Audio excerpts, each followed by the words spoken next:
Hello friends, चलिए आज की क्लास शुरू करते हैं। ये हमारी करंट अफेयर्स की दूसरी क्लास होगी। जैसा मैंने बोला आपको, पूरा 1 ईयर का पूरा करंट आपका 4 पार्ट में आएगा। पिछली क्लास में हमने राष्ट्रीय परिदृश्य देखा था यूट्यूब पे, जिसको देखना है वो क्लास पड़ी हुई है, वो देख सकता है। 15 अप्रैल 2022 से 15 अप्रैल 2023 तक का पूरा करंट हम दे रहे हैं, ठीक है। जिसको भी इस करंट की पीडीएफ चाहिए उसके लिए बता देता हूँ, 2 बैच हमारे चल रहे हैं। एक तो वीडियो वाला बैच चल रहा है, पॉलिटी ऑलमोस्ट 50% खत्म हो गई वहाँ पे। एक चल रहा है रेगुलर क्लास चल रही है सब्जेक्ट वाइज जीएस की। तो पर सब्जेक्ट यहाँ पे 150 रुपीज़ फीस है और यहाँ पे आपकी फीस है टोटल कोर्स की 299। कोई भी अगर आपने बैच ज्वाइन कर रखा है तो वहाँ पे आपको इसकी पीडीएफ मिल जाएगी, नहीं तो आप यहीं से नोट कर सकते हो सारी चीज़ें और पढ़ सकते हो। काफ़ी डिटेल में कराया है। इसके बाद आपको बहुत ही कम ऐसी चीज़ें होंगी जो बाहर से पढ़ने की जरूरत पड़ेगी, नहीं तो पूरा करंट आपका आ जाएगा। जैसे आज के करंट में भारत के जितने भी देश हैं, जापान हो गया, यूएसए हो गया, बांग्लादेश, नेपाल, इससे संबंध आ जाएंगे। जो वहाँ के पीएम वगैरह दौरे आए, जो उनके साथ समझौते हुए, वो सारी चीज़ें आ जाएंगी। इसके बाद जितने भी इंडेक्स हैं, रैंकिंग है, नोबेल अवार्ड वगैरह हैं, वो सब आ जाएंगे आपके। इसके बाद जो भी आपके सम्मेलन हुए, सार्क का हुआ, जैसे इसके बाद ब्रिक्स का हुआ, एससीओ का हुआ, G7 हुआ, G20 हुआ, सब कुछ पूरी डिटेल में कराया है हमने इसमें। तो हर एक चीज़ आपको मिल जाएगी, 1 बाय 1 करके आप लोग देखते रहो। सबसे पहले भारत और जापान के देखो संबंध बहुत अच्छे हैं। खास तौर से जापान जो भारत में डेवलपमेंट वर्क कर रहा है, जैसे अभी बुलेट ट्रेन है, बुलेट ट्रेन के लिए जापान ने लगभग 1 लाख करोड़ रुपए भारत को दिया है, वो भी 0.5% ब्याज दर पे। उस पे भी ब्याज वापसी कब होगी? 50 साल बाद। तो इतना जापान काम कर रहा है। जो यहाँ की मेट्रो है वो जापान ने बनवाई थी। एक एजेंसी है Japan International Cooperation Agency, JICA, वो यहाँ पे ये सारी चीज़ें करती है, डेवलपमेंट वर्क्स जितने भी इंडिया में। तो जापान के साथ संबंध देख लेते हैं। 20-21 मार्च 2023 को जापानी के नए पीएम हैं फुमियो किशिदा। आपको पता है कि जो शिंजो आबे थे, उनको गोली मार के उनकी हत्या कर दी गई थी और इनकी उसमें जो अंत्येष्टि संस्कार हुआ था उसमें मोदी जी भी गए थे। इतना इनको मानते थे क्योंकि शिंजो आबे ही मेन व्यक्ति थे जिसने आधारशिला रखी थी भारत के साथ मजबूत संबंधों की। इसके बाद भारत जापान संबंध के 70 साल हो गए हैं। जापान G20, देखो भारत क्या है, G20 का अध्यक्ष है और जापान है G7 का अध्यक्ष, इसलिए और ज़्यादा इंपॉर्टेंट हो जाते हैं। दोनों देश हैं, दोनों सबसे महत्वपूर्ण संगठन है और दोनों इनकी एक एक करके अध्यक्षता कर रहे हैं। और जो अध्यक्षता करता है, जो भी देश अध्यक्षता करता है, उसका इन्फ्लुएंस उस संगठन में बहुत ज़्यादा होता है। इस साल इंडिया जो चाहेगा वो इसमें सम्मेलन में अपने चीज़ें डलवा सकता है, लोगों को कन्विंस कर सकता है। 2023 को भारत जापान पर्यटन वर्ष के रूप में भी मनाने की घोषणा हुई। यही सारे इंपॉर्टेंट चीज़ें थी इनके बारे में। अगला आ जाते हैं भारत और ऑस्ट्रेलिया। ऑस्ट्रेलिया के पीएम है एंथोनी अल्बनीज, ठीक है। नए पीएम ये भी बने। पहले जो ऑस्ट्रेलिया के पीएम थे उनके साथ मोदी जी के बहुत सही रिलेशन थे। वो समोसा बना के वीडियो कॉल करके दिखाते थे कि देखो हमने इंडिया से सीखा। वार्डर गावस्कर ट्रॉफी का अंतिम मैच इन दोनों लोगों ने देखा, ठीक है। वार्डर गावस्कर ट्रॉफी चल रही थी, टेस्ट मैच था ये। तो ये दो लोग इसको देखने भी गए साथ में। ये संबंधों को दिखाते हैं कि मोदी जी के पर्सनल संबंध बड़े अच्छे हैं, जो नेता हैं दुनिया भर के। फिर 10 मार्च 2023 को प्रथम भारत ऑस्ट्रेलिया वार्षिक शिखर सम्मेलन का आयोजन कहाँ हुआ? दिल्ली में।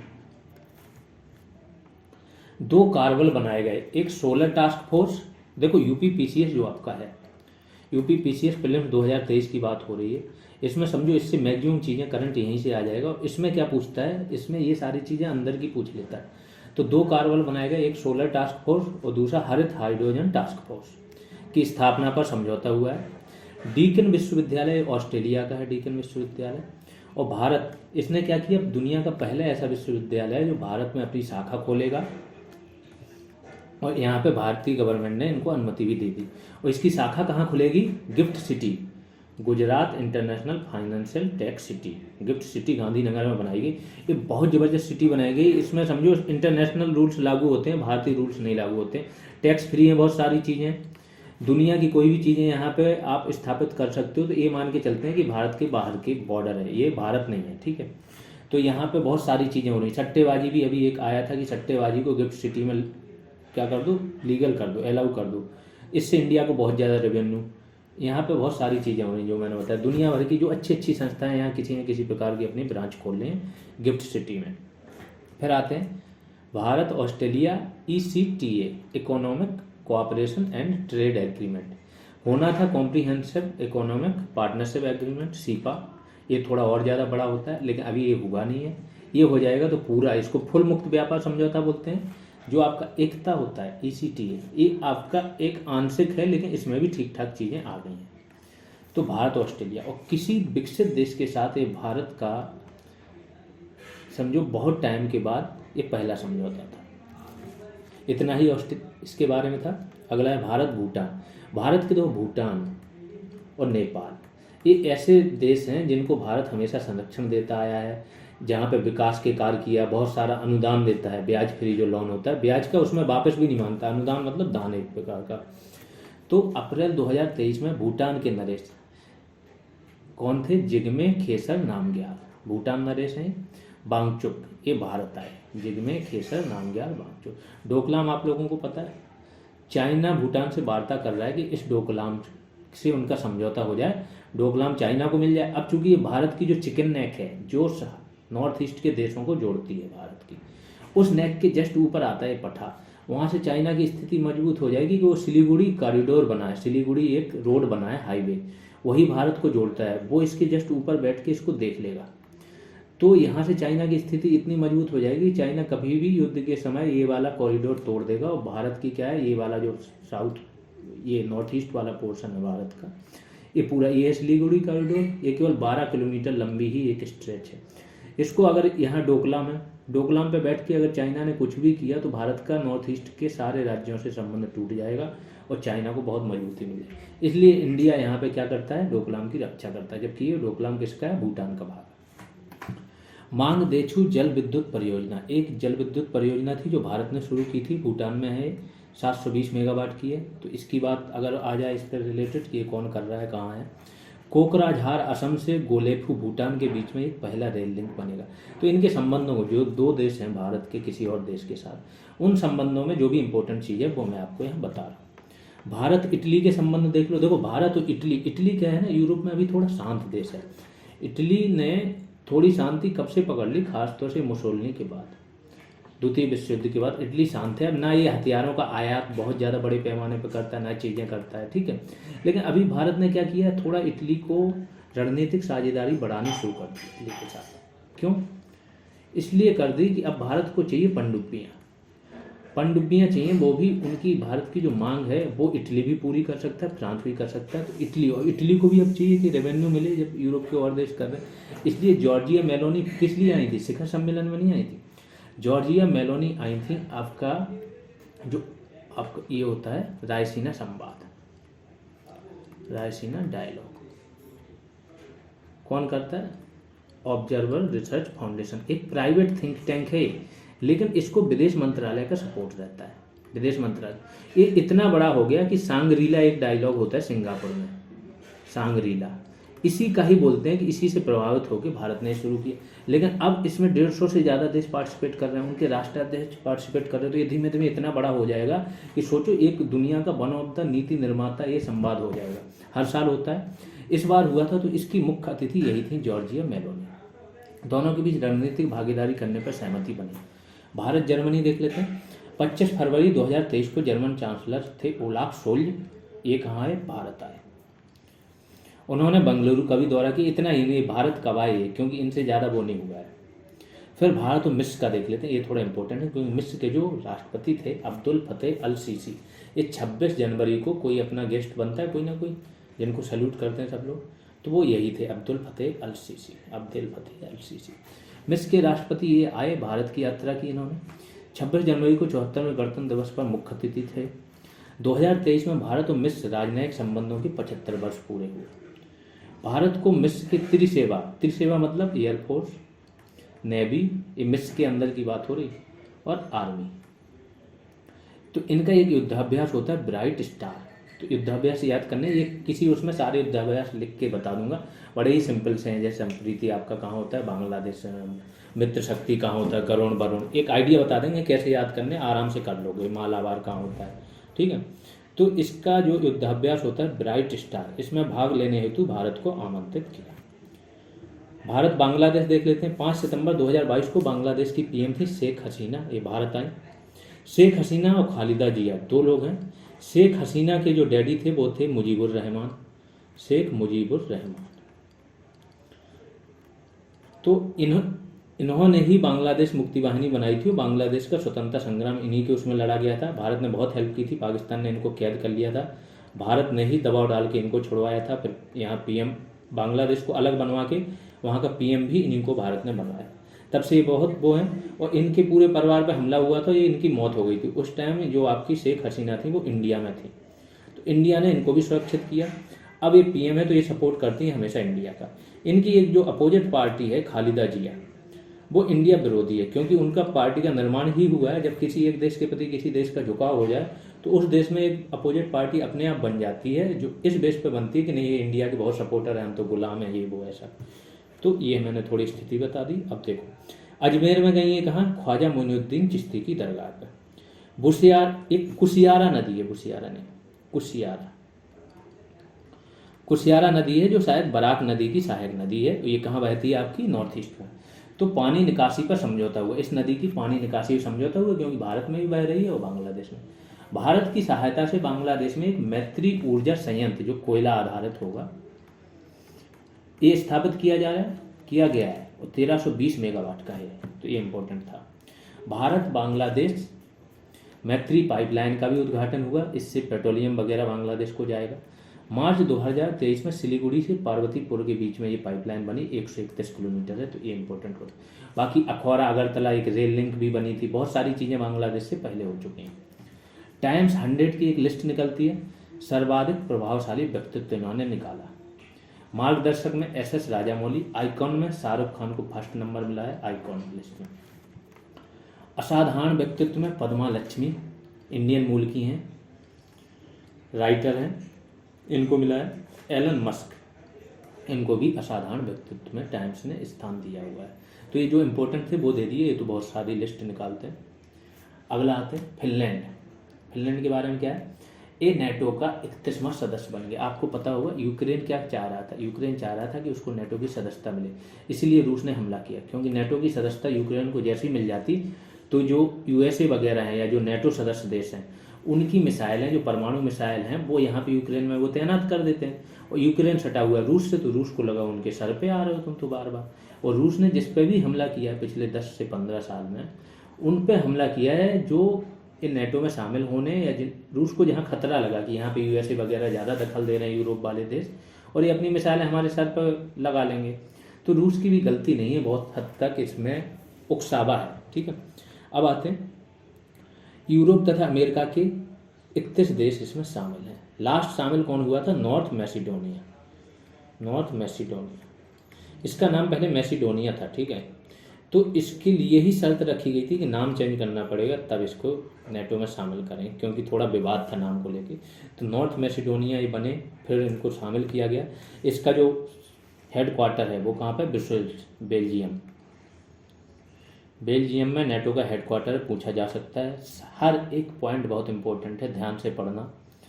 30वां सदस्य बना था ये नॉर्थ मैसिडोनिया, 31वां बन गया फिनलैंड। स्वीडन ने भी अप्लाई किया है। तो किस किस ने अप्लाई किया अभी, बोस्निया हर्जेगोविना, जॉर्जिया, स्वीडन और यूक्रेन, इन्होंने भी अप्लाई कर रखा। स्वीडन ने किया था तो इनको क्या बोल रहा था, तुर्की बोल रहे थे कि तुर्की जिसका नाम था कि हम इनको क्या है, इसमें आम सहमति से होते हैं निर्णय। अगर सब लोग सहमत नहीं है तो उसको क्या है, आप नेटो का सदस्य नहीं बना सकते। क्योंकि नेटो का सदस्य बनोगे तो एक अनुच्छेद 10 होता है, उसके अनुसार सब देश, अगर एक पे हमला हुआ तो सब देश ये मानेंगे कि हम पे हमला हुआ, सब आपको जवाब देंगे मिलके। दूसरी चीज़, सब देशों को अपने यहाँ संसद में पारित कराना होता है इससे रिलेटेड काम, तो उनकी संसद में आ जाता है, फिर वो बात हो जाते हैं हेल्प करने के लिए। ठीक है, स्वीडन को इन्होंने बोला, फिर स्वीडन में मुस्लिम विरोधी भावनाएं बहुत ज़्यादा भड़क गई थी, कुछ कुरान वगैरह भी इन लोगों ने जलाई थी, तो इस टाइप से काफ़ी इशू हो गए थे। अब आते हैं विश्व प्रसन्नता रिपोर्ट, हैप्पीनेस इंडेक्स सबको पता है। हैप्पीनेस इंडेक्स पे तो एक इकोनॉमिक्स का वीडियो मैंने पूरा बताया किस किस आयाम से कैसे निकालते हो, तो उसको भी देख सकते हो आप लोग। ये क्या है 2000, जिसको भी देखना है GS रिवॉल्यूशन चैनल पे तो आप लोग हो ही देख ही रहे हो, इसी को सब्सक्राइब कर लो। इसमें इकोनॉमिक्स के वीडियो हैं, एक वीडियो आपका पड़ा होगा सेक्शन में जिसमें सारे इंडेक्स की बात हुई है, उसमें आपके हंगर इंडेक्स भी है, ग्लोबल जेंडर गैप इंडेक्स है, HDI है, और भी बहुत सारे हैं। ठीक है, विश्व प्रसन्नता रिपोर्ट है। तो प्रसन्नता पे 2-3 है आपके, भूटान वाला एक है जिग्मे सिंघे वांगचुक ने दिया था। तो वो सारी चीज़ें हैं। ठीक है, आप देख सकते हो। जिनको कोई भी PDF चाहिए, कोई भी कोर्स ज्वाइन करना है, वो क्या करे, ऐप पे जाए, ऐप डाउनलोड कर ले, वहाँ पे कोर्स है, बहुत ही नॉमिनल फी रखी है, आपको मिल जाएंगी ऐप भी पे, वीडियो भी मिल जाएंगी, PDFs भी मिल जाएंगी। ऐप की जो भी जानकारी होती है इस वीडियो के कमेंट में भी आपको मिल जाएगी, ऐप की जानकारी लिंक भी मिल जाएगी, हर वीडियो के कमेंट में भी ये चीज़ आपको मिल जाएगी। विश्व प्रसन्नता रिपोर्ट 2023 कौन निकालता है? United nation sustainable Development Solution network, UNSDSN। ठीक है, ये जारी करता है। और गैलप वर्ल्ड पोल एक होता है, वो इससे संबंधित डेटा इकट्ठा करता है। यह कौन सा 11वां संस्करण है, 137 देश इसमें शामिल है। फिनलैंड लगातार 6वीं बार प्रथम स्थान पर रहा। ये बड़ी चीज़, हैप्पीनेस इंडेक्स में फिनलैंड हमेशा पहले पर रहता है, 6 साल से है। तो ये कुछ इंडेक्स ऐसे हैं। इंडेक्स में तो मैं आपको सारा ऐसा आइडिया दे दूंगा तो इंडेक्स बहुत ज़्यादा रटने की जरूरत नहीं पड़ेगी, याद हो जाएगा। ठीक, फिनलैंड शीर्ष 3 बता दिए। ऊपर के 3 देश कौन से हैं? पहले पे फिनलैंड, दूसरे पे डेनमार्क, तीसरे पे आइसलैंड। शांति वाला सूचकांक होगा, शांति और जेंडर इक्वालिटी वाला, जेंडर इक्वालिटी, उसमें आपका आइसलैंड हमेशा नंबर 1 पे रहेगा। पिछले 5-6 साल से जो ट्रेंड चल रहा है वो मैं बता रहा हूँ। हो सकता है कभी कभार चेंज हो, तो वो तो देखना जरूरी है। ठीक है, अगर कोई पत्रकारिता वाला या लोकतंत्र वाला रहेगा, लोकतंत्र या पत्रकारिता वाला, पत्रकारों की स्वतंत्रता वगैरह, तो इसमें नॉर्वे आपका पहले पर रहेगा। कोई इनोवेशन वाला रहेगा तो उसमें स्विट्जरलैंड या अमेरिका रहेगा, अभी स्वीडन भी आगे आने लगा। कोई जलवायु परिवर्तन वाला रहेगा, उस पर क्रियात्मक स्वीडन नंबर 1। इस तरीके से एक वो रहता है, ट्रेंड है जो चलता है, क्योंकि ये देश उसके क्षेत्र में काम भी करते हैं।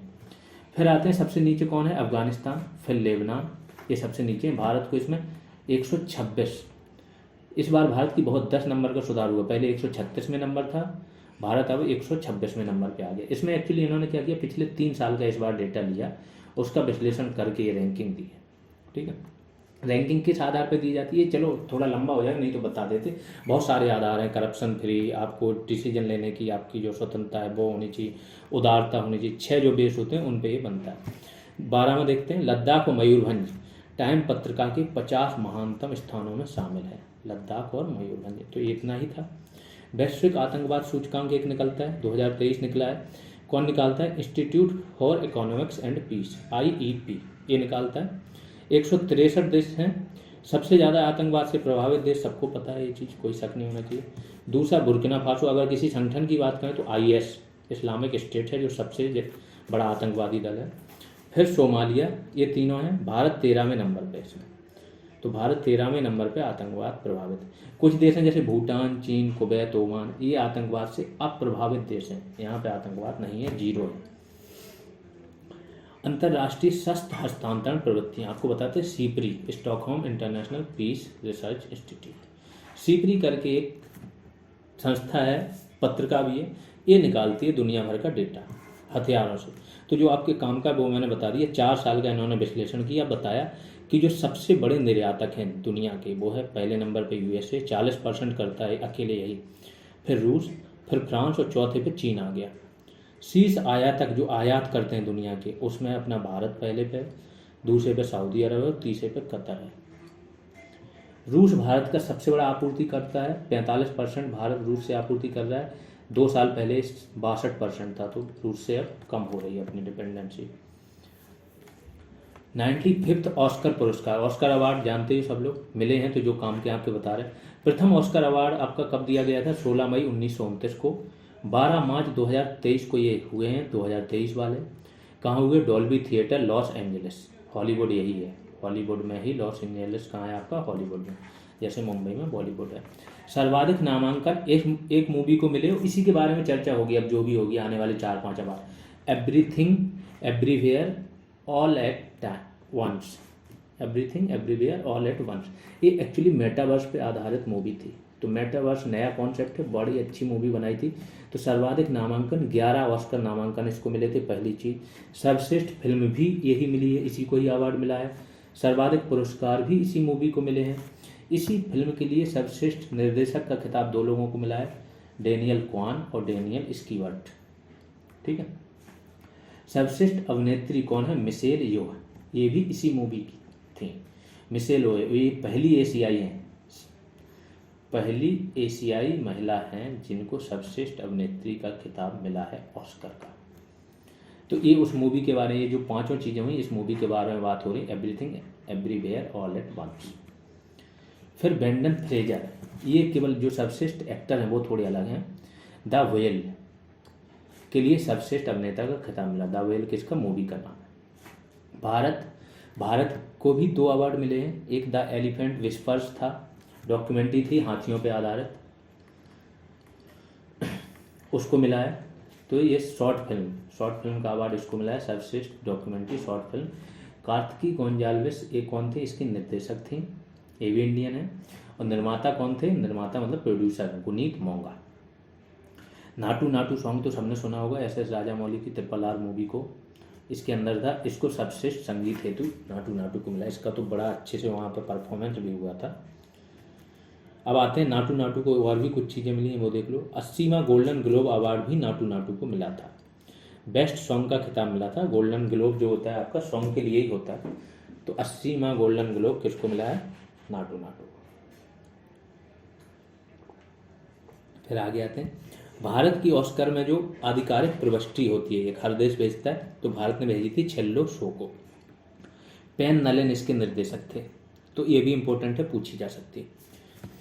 95वां जो ऑस्कर हुआ था तो उसमें उद्घोषक थी एक, वो कौन थे? दीपिका पादुकोण। उद्घोषक मतलब जो वहाँ पे जाते हैं ना, पोडियम पे जाके घोषणा करते हैं किसको क्या मिलेगा। तो कुछ टाइम के लिए ये भी रहेंगी, बहुत सारे होते हैं। एक प्रथम प्रस्तुतकर्ता जो भारतीय थी ऑस्कर के मंच पे, ये पूछ लेता है। यूपी PCS ऐसे पूछता है, जैसे एक बार जो महिला थी अभिजीत बनर्जी, हाँ अभिजीत बनर्जी को मिला था क्या? इकोनॉमिक्स का नोबेल पुरस्कार। इनकी बीवी थी एस्थर डफ्लो, इनको भी मिला था। द्वितीय थी ऐसी जिनको इकोनॉमिक्स में मिला था, तो उन्होंने पूछ लिया था फर्स्ट कौन थी? ये तो द्वितीय, फर्स्ट कौन थी जिसको इकोनॉमिक्स का नोबेल मिला? तो ये थोड़ा अंदर चले जाते हैं। सेम ऐसे ही है कि प्रथम प्रस्तुतकर्ता कौन थे? परसिस खम्बाटा, ये इंडियन थी 1980 में। प्रियंका चोपड़ा भी 2016 में रही हैं प्रस्तुतकर्ता ऑस्कर की। अब आते हैं आर्थिक स्वतंत्रता सूचकांक। आर्थिक स्वतंत्रता मतलब आर्थिक निर्णय लेने के लिए स्वतंत्र हो कि नहीं हो। तो ये निकाला किसने? द हेरिटेज फाउंडेशन 1995 से निकाल रहा है लगातार। इन्होंने बताया कि सबसे स्वतंत्र देश कौन कौन से? सिंगापुर, इसके बाद स्विट्जरलैंड, इसके बाद आयरलैंड। ये सबसे स्वतंत्र देश हैं, आर्थिक रूप से स्वतंत्र। भारत 131वें नंबर पे है। कितना? 52.9। ये जो कोष्टक में ब्रैकेट में लिखा रहेगा ये समझ लेना, ये क्या है? स्कोर है भारत का। आगे आते हैं, the agriculture innovation mission for climate में भारत शामिल हो गया। एक मिशन बनाया गया था, COP26 में शुरू किया गया था, the agriculture innovation mission for climate. कि एग्रीकल्चर में इस टाइप के इनोवेशन लाएं कि जिससे क्लाइमेट चेंज में उसको सीमित रखने में मदद मिले। ठीक है, तो USA और UAE की पहल थी, संयुक्त रूप से भारत इसमें शामिल हो गया। इसके बारे में इतना ही है। अंतर्राष्ट्रीय बौद्धिक संपदा सूचकांक, ये बहुत इंपॉर्टेंट, 2 सूचकांक बहुत, इनोवेशन इंडेक्स और अंतर्राष्ट्रीय बौद्धिक संपदा सूचकांक। इसमें इंडिया और कॉम्पिटिटिवनेस इंडेक्स, इसमें इंडिया हमेशा आगे जा रहा है और ये दुनिया में मायने रखते हैं। तो ये बौद्धिक संपदा क्या होती है? Intellectual property. आप कुछ भी इनोवेट करते हो उसका क्या पेटेंट करा लेते हो, कॉपीराइट कराते हो, तो ये आपकी बौद्धिक संपदा है। ठीक है, World Intellectual Property Organization WIPO होता है, इसका मैन होता है। ये कौन निकालता है? US चैम्बर ऑफ कॉमर्स निकालता है। 11 में इसका संस्करण था। शीर्ष देश कौन से? USA, दूसरे पे UK, तीसरे पे फ्रांस। सर्वाधिक जो बौद्धिक संपदा है पेटेंट यहीं पे हो रहे हैं इनकम में। भारत इसमें 42वें नंबर पे। भारत हमेशा इंप्रूव कर रहा है इसमें। ठीक है, 55 देशों में, और भारत का स्कोर क्या है? 38.64। अगला देख लेते हैं, भ्रष्टाचार बोध सूचकांक 2022। ट्रांसपेरेंसी इंटरनेशनल बर्लिन में है, वो निकालती है, पत्रिका है एक प्रकार की। 1995 से लगातार निकाल रही है। शीर्ष देश कौन कौन से हैं इसमें भ्रष्टाचार में? जो जिनमें सबसे कम भ्रष्टाचार है उनकी बात हो रही। एक टाइम पे न्यूजीलैंड था, लेकिन अभी न्यूजीलैंड 3rd पे चला गया। डेनमार्क, फिनलैंड और न्यूजीलैंड, ये सबसे खुशहाल देश है, सबको पता है। ठीक है, जो SDG इंडेक्स भी होंगे ना उसमें भी आपका फिनलैंड नंबर 1 पर होगा। ठीक, अंतिम पे कौन है? सोमालिया। कोई शक नहीं होना चाहिए, पायरेसी होती है, समुद्री डकैत यहाँ बहुत होते हैं, इनकी पूरी इकोनॉमी ही समुद्री डकैती चल रही होती है। समुद्र में जो दुनिया भर के जहाज यहीं से निकलते हैं, सोमालिया कहाँ है आपका, हॉर्न ऑफ अफ्रीका पे है, जो अफ्रीका का हॉर्न एक सींग सा निकला हुआ है, ठीक है, जिबूती सोमालिया। तो जिबूती में चाइना ने अपना क्या बेस बना लिया है, और यहाँ पे सोमालिया है, तो यहाँ पे पायरेसी होती है। भारत 40 अंकों के साथ 85वें स्थान पे है, कहाँ, भ्रष्टाचार में, 85वें नंबर पे, मतलब यहाँ भ्रष्टाचार ठीक ठाक होता है, अच्छा खासा। 2021 में भी ये 85 नंबर पे था। आगे आ जाते हैं, भारत वासेनार व्यवस्था का अध्यक्ष बना। वासेनार, ये देखो कुछ व्यवस्थाएं हैं जैसे NSG, nuclear supplier group, Wassenaar Australian group, ये ऐसे हैं न्यूक्लियर या मिसाइल वगैरह, MTCR missile technology control regime, ये इंडिया इनके सदस्य नहीं था पहले, बहुत सारे बैंक से, जैसे अपना अभी ब्रह्मोस है, तो अगर एमटीसीआर का मेंबर नहीं था तो 290 किलोमीटर से ज़्यादा रेंज की ब्रह्मोस नहीं बना सकते थे, ना कोई देश टेक्नोलॉजी दे सकता था। लेकिन जैसे ही भारत इसका वो हुआ तो ब्रह्मोस की सुन रहे 450 से 500 किलोमीटर की वो रेंज बढ़ गई। ये दुनिया की वन ऑफ द सबसे तेज स्पीड से चलने वाली मिसाइल है ब्रह्मोस। तो ये जो है ना वो दोहरी यूज वाली तकनीक जो होती है उसके हस्तांतरण पर रोक लगाते हैं। थोड़ा जब सब्जेक्ट वाइज होगा तब उसमें बहुत डिटेल में बताएंगे क्या होता है न्यूक्लियर सप्लाई ग्रुप, एनपीटी क्या होती है, कैसे क्या होता है क्या नहीं, ठीक। अभी इतना समझ लो। तो वासेनार ग्रुप भी इसी तरीके की व्यवस्था है। उसका अध्यक्ष कौन, भारत बना। इसका क्या है, बहुपक्षीय स्वैच्छिक निर्यात नियंत्रण व्यवस्था है ये। 1995 में ये समझौता हुआ था कि दोहरे उपयोग वाले हथियार जो हैं उन पर एक कंट्रोल रखा जाए। भारत एक वर्ष, कब से, 31 दिसंबर 2023 तक इसका अध्यक्ष रहेगा। सोचो, जिसका सदस्य बनने के लिए मुश्किल थी उसके अब भारत अध्यक्ष बना घूम रहा है।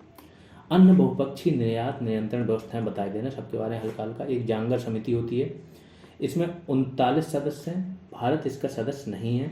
एक एनपीटी निर्यातक समिति, क्योंकि भारत ने एनपीटी पे भी साइन नहीं किया, नॉन प्रोलिफरेशन ट्रीटी है ये, कि जो परमाणु हैं उनको प्रसार को नियंत्रण किया जाए, क्योंकि इसमें एक सीमित करते हैं कि केवल 5 देशों को ही माना जाएगा कि जो परमाणु शक्ति संपन्न है, जो P5 है, बाकी को नहीं मानते हैं, तो भारत इसका विरोध करता है।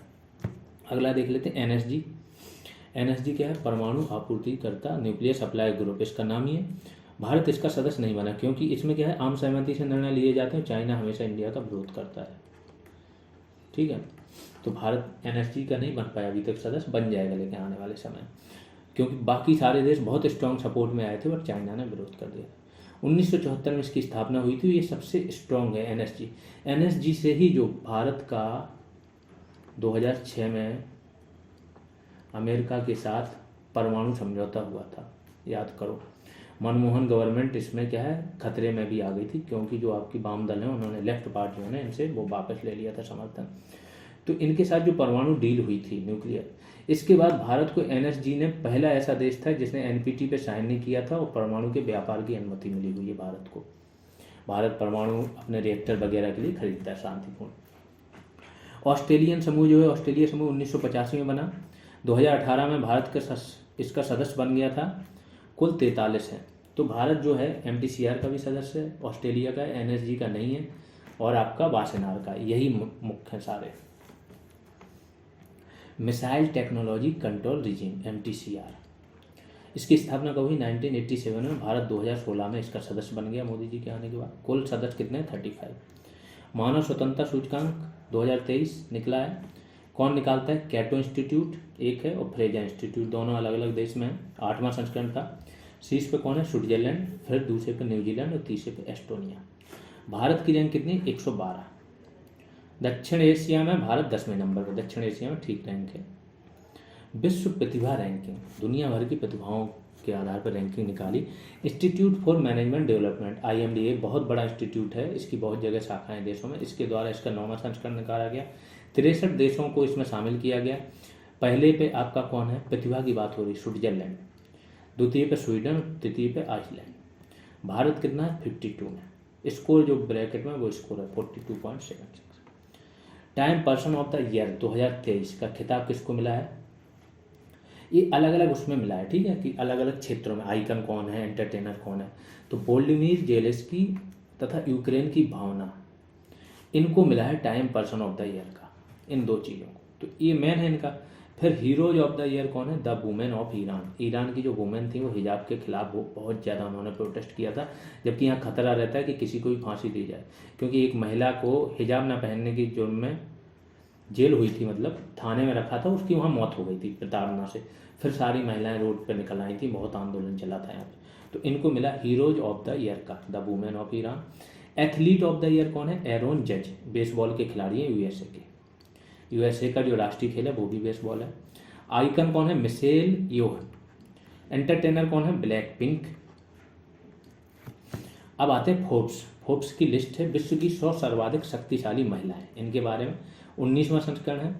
उर्सुला, देखो ये कौन है? उर्सुला वांडर लेन, जो मैंने बताया था ORF जो कराता है आपका रायसीना डायलॉग। रायसीना हिल पे ही आपका राष्ट्रपति भवन बना है, ठीक है, ये ध्यान रखना, रायसीना हिल बोला जाता है, तो रायसीना डायलॉग। इसकी जो पिछले साल की हेड मुख्य अतिथि थी वो यही थी, उर्सुला वांडर लेन। यूरोपियन यूनियन की ये क्या है? अध्यक्ष है, EU की। क्रिस्टीन लेगार्डे दूसरे नंबर पे विश्व की 100 सर्वाधिक शक्तिशाली महिलाएं। इस टाइम पे आपकी एंजेला मर्केल, जो जर्मन चांसलर हुआ करती थी, अब तो ओलाफ शोल्ज हो गए जर्मन चांसलर, तो ये 19-20 साल से जर्मन चांसलर थी, तो ये हमेशा टॉप पर रहती थी, 5-7 साल तक ये हमेशा टॉप पर रही महिलाओं में। अब चूंकि ये चांसलर नहीं रही तो अब ये पूरी लिस्ट से ही बाहर हो गई।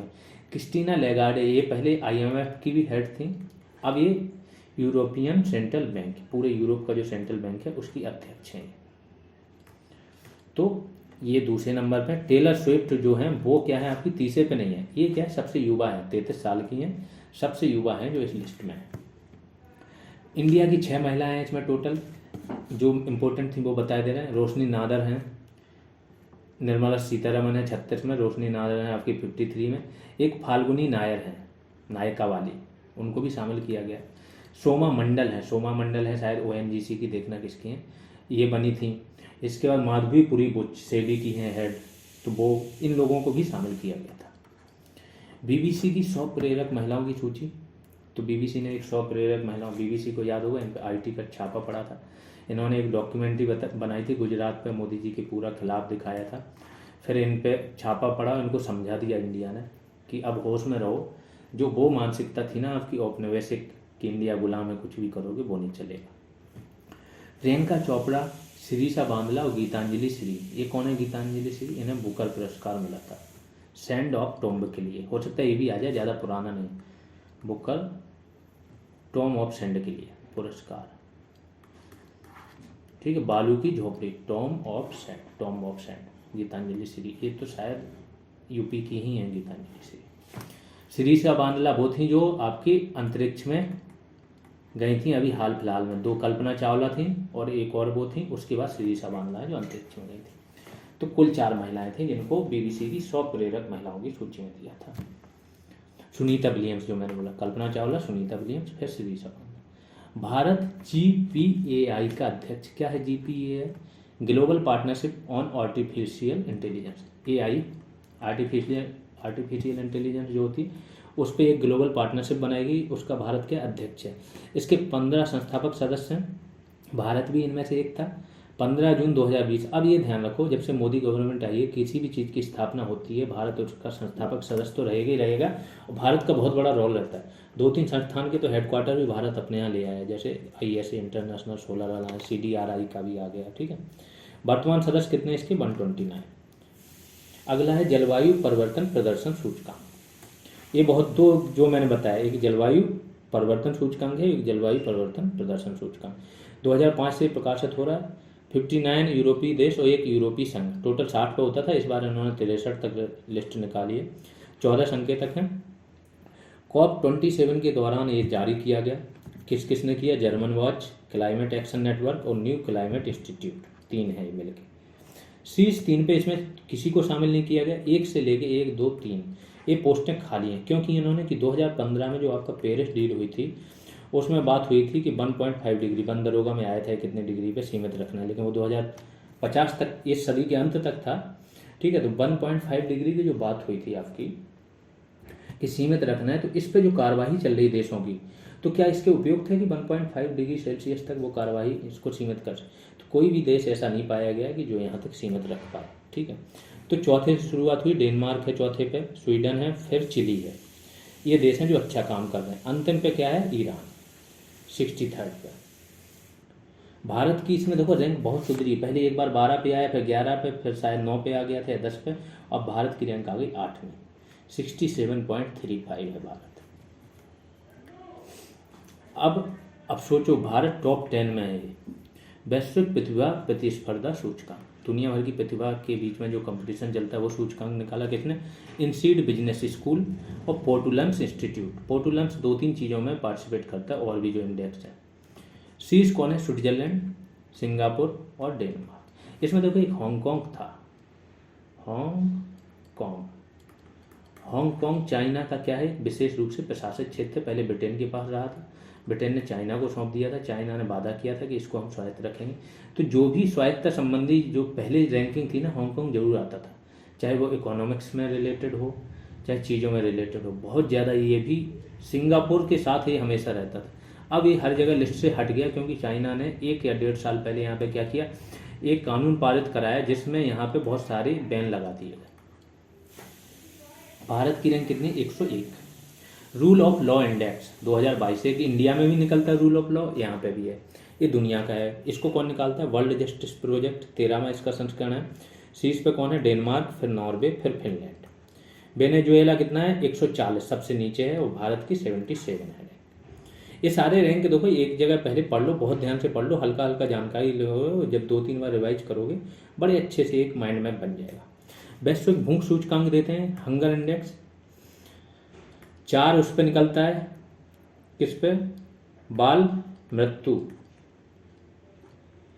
कुपोषण, इसके बाद चाइल्ड स्टंटिंग और चाइल्ड वेस्टिंग। स्टंटिंग क्या होता है, लंबाई में कमी उम्र के हिसाब से, और वेस्टिंग क्या होता है, लंबाई के हिसाब से वेट में कमी। 4 उस पर ये निकलता है हंगर इंडेक्स। और कौन निकालता है, वर्ल्ड हंगर हेल्थ और कंसर्न वर्ल्ड वाइड, पहले निकालता था international food policy research institute IFPRI, लेकिन ये हट गया था बाद में, तो अब ये 2 लोग निकालते हैं मिलकर। दक्षिण एशिया में सर्वाधिक भुखमरी है इनके हिसाब से। फिर आपका अफ्रीका में चले जाते हो, नीचे सबसे नीचे कौन कौन से देश हैं जहाँ पे सर्वाधिक भुखमरी है, तो है मध्य अफ्रीकी गणराज्य, फिर चाड, फिर कांगो, तीनों अफ्रीकन है। यहाँ पे तो 50% से ज़्यादा भुखमरी है, बहुत अति चरम सीमा पर। भारत की रैंक 107 आ गई है 121 देशों में। पिछले साल शायद 96 थी, 96 या 97, अब सीधे इतनी ज़्यादा बढ़ गई भारत की, लेकिन इसमें देश भी बढ़ गए। पिछले साल 106 देशों को ही शामिल किया गया है, लेकिन अच्छी मतलब जो सबसे खराब चीज़ है उसमें पाकिस्तान को भारत से ऊपर रखा है। पाकिस्तान की रैंक भारत से सबकी रैंक अच्छी है, समझो जितने भी ये भारत के पड़ोसी देश है ना, मैक्सिमम इन सब की रैंक अफगानिस्तान को छोड़ के अच्छी है। QS Asia University Ranking 2023, Quacquarelli Symonds करके एक ब्रिटिश है, पत्रिका है, ये प्रकाशन करती है यूनिवर्सिटी की रैंकिंग। ठीक, यूनिवर्सिटी में मैंने पहले भी बताया था, फिर से सुन लो, कि अगर दुनिया की कोई पत्रिकाएं प्रकाशित कर रही हैं तो वो किसको, IIT बॉम्बे को रखती हैं पहले पे, फिर IIT दिल्ली आता है, और इसी बीच में आपका IISc बेंगलोर रहता है। ये माइंड मैप बना लेना। और अगर इंडिया की कोई निर्फ वगैरह करती है या और कोई इंडियन संस्था है जो वो करेगी, तो उसमें मद्रास, IIT मद्रास प्रथम पर रहेगा, फिर बॉम्बे दिल्ली का नंबर आता है। ये ट्रेंड चल रहा है, सामान्य ट्रेंड, इससे याद हो जाएगा, फिर एक बार चेक कर लिया करो, इसको वेरीफाई कर लिया करो। इसके बाद प्रकाशन 15वां प्रकाशन था, दुनिया मतलब एशिया की बात हो रही है, एशिया की रैंकिंग है ना, तो एशिया में एक तो सर्वाधिक विश्वविद्यालय किसके शामिल है, चाइना के। दूसरा जो पेकिंग विश्वविद्यालय है चीन का, वो पहले नंबर पे है। भारत की शुरुआत ही एशिया में भी 40वें नंबर से हो रही, IIT बॉम्बे, फिर दिल्ली, फिर IISc बेंगलोर। फिर टाइम्स वैश्विक विश्वविद्यालय रैंकिंग, अब ये विश्व की, अभी एशिया की हुई थी, QS की थी ये, अब टाइम्स की है। 2 ही निकालते हैं दुनिया में, 2 ही रैंकिंग है, एक टाइम्स की, एक QS की, जो इंडिया में पढ़ते हैं, जो करंट की बुक्स में आता है। तो टाइम्स की वैश्विक पूरी दुनिया भर में विश्वविद्यालय रैंकिंग है। USA के इसमें सर्वाधिक विश्वविद्यालय कितने, 177। ऑक्सफोर्ड आपका पहले पे है, UK में है, लेकिन ये 200 में से कोई भारतीय विश्वविद्यालय नहीं है। शीर्ष 300 में एक है, IISc Bangalore. Indian institute of science बोला जाता है इसको, बहुत ही प्रीमियर इंस्टीट्यूट है। नोबेल पुरस्कार की बात कर लेते हैं 2022। मिले हुए हैं, बहुत डिटेल में बनाए हैं मैंने, आराम से देखना, 1 बाय 1 करके समझने की कोशिश करना। तो नोबेल पुरस्कार की शुरुआत कब हुई थी? 1901 से। लेकिन स्थापना कब हो गई थी नोबेल फाउंडेशन की? 1900 में। किसने की थी? Alfred Nobel. अल्फ्रेड नोबल, इन्होंने किसका आविष्कार किया था? डायनामाइट का। जो जितने भी विस्फोट हो रहे हैं इन्होंने ही किया था। जब ये मरे तो इन्होंने अपनी एक वसीयत लिखी, उसमें इन्होंने बोला कि जो पैसा कमाए एक बहुत बड़ी धनराशि दे गए, बोला इससे पुरस्कारों की शुरुआत की जाए, इसका जो ब्याज है उससे ही ये पुरस्कारों की धनराशि चली जाती। अच्छा खासा धनराशि मिलती है, 1 या 2 मिलियन डॉलर, मतलब 15 से 20 करोड़ रुपये मिलते हैं एक एक व्यक्ति को, ठीक है। तो नोबेल फाउंडेशन की शुरुआत हुई किस किस क्षेत्र में पहले दिया जाता था? भौतिकी, रसायन, चिकित्सा, साहित्य, शांति, 5 क्षेत्र में। लोग जैसे वो आ जाते हैं, नॉर्मल बोलक को कृषि में लगा के आ जाते हैं, यूपीपीसीएस में ये क्वेश्चन बार बार रिपीट होकर पूछता है। तो कृषि के क्षेत्र में दिया ही नहीं जाता है, शांति के में दिया जाता है। तो भौतिकी, रसायन, चिकित्सा, साहित्य, शांति, 5 में शुरुआत हुई थी। फिर 1969 में आपका अर्थशास्त्र जुड़ गया, तो टोटल 6 क्षेत्रों में दिया जाता है। अर्थशास्त्र का नोबेल क्या है? 1969 में कहाँ से? स्वीडन के केंद्रीय बैंक द्वारा। अब आ जाते हैं अर्थशास्त्र ही देख लेते हैं। देखो, शांति पुरस्कार केवल नॉर्वे में मिलता है, नॉर्वे से घोषणा होती है इसकी, वहीं पे प्रदान किया। बाकी सारे आपके स्वीडन में दिए जाते हैं। अर्थशास्त्र है बेन एस बर्नाके, 3 लोगों को मिला है, Bernanke, Douglas W Diamond, Philip H Dybvig. तो बेन, डगलस और फिलिप ऐसे करके याद कर सकते हो, या बर्नाके, डगलस, फिलिप ऐसे करके याद करो। इनको किस लिए मिला है? बैंकों तथा वित्तीय संकट पर शोध किया इन्होंने कि बैंक क्यों बंद हो जाते हैं, क्यों वित्तीय संकट आता है, बड़ा शोध करके इन्होंने एक रिसर्च प्रस्तुत किया जिससे बड़ी हेल्प मिली। फिर अगला नोबेल शांति पुरस्कार 2022 कहाँ पे दिया गया है? ओस्लो, नॉर्वे में। यही एक नॉर्वे में दिया जाता है, बाकी सब स्वीडन में। एलिस बियालियास्की बेलारूस के मानवाधिकार कार्यकर्ता है। मेमोरियल दूसरे व्यक्ति, ये संस्था है मेमोरियल, ये मानवाधिकार संगठन है मेमोरियल। और तीसरा सेंटर फॉर सिविल लिबर्टीज, ये इंडिया में भी काम करता है, CFCL। इंडिया में बहुत सारी रिट पिटीशन सुप्रीम कोर्ट में डालते रहते हैं लोगों के अधिकारों के लिए। तो Centre for Civil Liberties Ukraine में मानवाधिकारों एवं लोकतंत्र को बढ़ावा देने हेतु इसका कब हुआ था? 2007 में इसकी स्थापना हुई थी। इन तीनों को नोबेल का शांति पुरस्कार मिला है। आगे आ जाते हैं साहित्य के क्षेत्र में कौन? एनी अर्नो, फ्रांसीसी हैं। ये एक ऐसा है कि जिसमें एक ही व्यक्ति को मिला है, वो महिला है, फ्रांसीसी महिला है। 17वीं ऐसी महिलाएं जिनको ये मिला है, ठीक है। किस क्षेत्र में है? साहित्य के क्षेत्र में 17वीं महिला है जिसको नोबेल पुरस्कार मिला है। उपन्यास इनके कौन से? लेस आर्मोइट्स बाइट्स, ये पूरा नाम है, लेस आर्मोइट्स बाइट्स। ऐसे फ्रांसीसी नाम ऐसे होते हैं। ए मेंस प्लेस, ए वोमेंस स्टोरी। तो ये पूछा जा सकता है, पुस्तकें भी पूछ लेते हैं 1-2 की जिनको मिला है, ये किसकी पुस्तक है ये। तो यहाँ से तीनों नाम इंपॉर्टेंट है, याद कर लें। रसायन विज्ञान के क्षेत्र में देख लेते हैं कौन है? कैरोलिन आर बर्टोजी, ठीक है। कौन? Caroline are Bertozzi. इनको किस लिए मिला है? बायो आर्थोगोनल अभिक्रियाओं का विकास किया इन्होंने, उसके लिए मिला है। अगला देख लेते हैं बेरी शार्पलेस है ये। शार्प मतलब एकदम क्लियर, शार्प देखे, ठीक है। इनको दूसरी बार मिला है, ये ध्यान रखना है। तो क्लिक केमिस्ट्री, एक नई शाखा बनी है क्लिक केमिस्ट्री, उसके लिए मिला है, इन्होंने ही खोज की। क्लिक केमिस्ट्री होती है, दूसरी बार इनको नोबेल मिला है। 2001 में भी इनको नोबेल पुरस्कार मिल चुका है। रसायन का ही मिला था उस बार भी। रसायन में 2 बार नोबेल पुरस्कार केवल अब तक 2 व्यक्तियों को ही मिला है। तो एक तो ये है, और दूसरे जो जिनको पहले मिल चुका है वो है फ्रेडरिक सेंगर, यूके के थे। भौतिक विज्ञान में देख लो एलन एक्सपेक्ट, दूसरा जॉन एफ क्लॉजर और तीसरा एंटोन जिलिंगर। इन 3 लोगों को मिला है।